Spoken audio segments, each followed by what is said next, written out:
আপনার ভিডিও দেখবে এখন সারা বিশ্ব।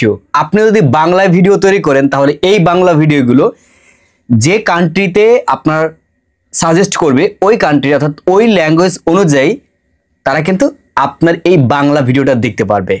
উদাহরণস্বরূপ যদি আমি এটা বলি, আমি যে ভিডিওটা তৈরি করতেছি এখন বাংলায়, এটা যদি কেউ ইন্ডিয়া থেকে দেখে তাহলে এই ভিডিওটা কিন্তু অটোমেটিক ডাইভিং হয়ে হিন্দিতে রূপান্তর হয়ে যাবে। তাহলে আমার এই ভিডিওটা সে কিন্তু খুব সহজে বুঝতে পারতেছে আমি কি ভিডিওতে বলেছি। তো আপনারা জানেন ইংলিশ কন্টেন্টগুলোতে ইউটিউব কিন্তু অনেক পরিমাণ রেভিনিউ দিয়ে থাকে, কারণ এখান থেকে সিপিএম আরপিএম কিন্তু অনেকটাই জেনারেট হয়।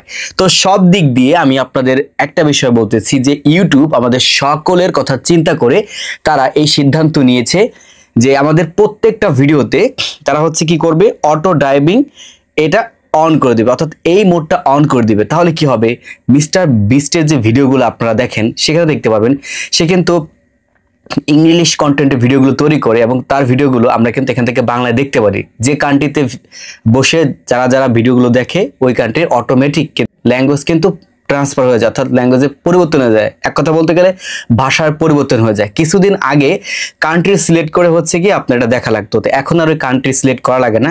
আমার কি আপনার কি কোনো করণীয় নাই, কিচ্ছু করা লাগবে না, অটোমেটিকভাবে তারা এটাকে অন করে দিবে।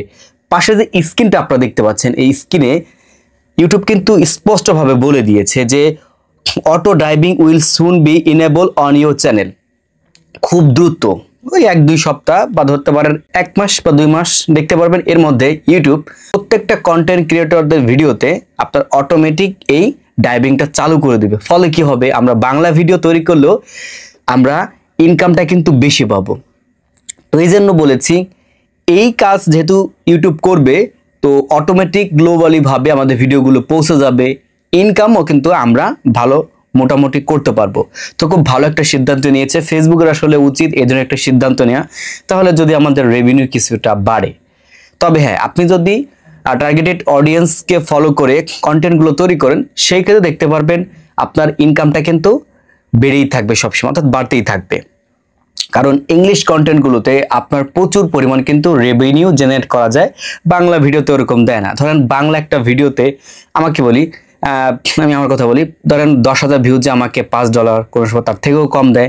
তবে 10,000 ভিউজ যদি ইংলিশ কোনো কন্টেন্টে ভিউজ আসে তো সেই ক্ষেত্রে মিনিমাম এখান থেকে $40 বা $50, এর থেকে কিন্তু আরও বেশিও পাওয়া যেতে পারে।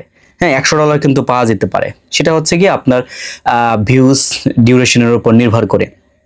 তো সর্বশেষে আমি এটাই বলবো, ইউটিউব আমাদের সকলের কথা চিন্তা করে গ্লোবালি ভাবে যাতে আমাদের ভিডিওগুলো সকলেই যে যে কান্ট্রিতে যায় সকলে যাতে আমাদের ভাষাগুলো বুঝতে পারে আমরা কি ভিডিওটা তৈরি করেছি। কারণ সকলে জানা উচিত যে আমি আসলে কোন কন্টেন্টে তৈরি করি, আমি কি শেখাতে চাচ্ছি বা কোন বিষয় নিয়ে আলোচনা করতে চাচ্ছি। তো ইউটিউব আমাদের জন্য এই যে কাজটা করে দিচ্ছে এটা আসলে খুব ভালো একটা সিদ্ধান্ত, আমাদের ইনকামও বাড়বে। বিভিন্ন কান্ট্রি থেকে আমাদের ভিডিওগুলো কিন্তু দেখবে এবং আমাদের ইনকামটা আগের তুলনায় অনেকটাই বাড়বে। তো এই আপডেটটা আপনাদের কাদের ভালো লেগেছে অবশ্যই কমেন্ট সেকশনে জানাতে ভুলবেন না এবং ভিডিওটা বেশি বেশি শেয়ার করে সবাইকে দেখার সুযোগ করে দিবেন। ধন্যবাদ সবাইকে ধৈর্য সহকারে ভিডিওটি দেখার জন্য। আল্লাহ হাফেজ।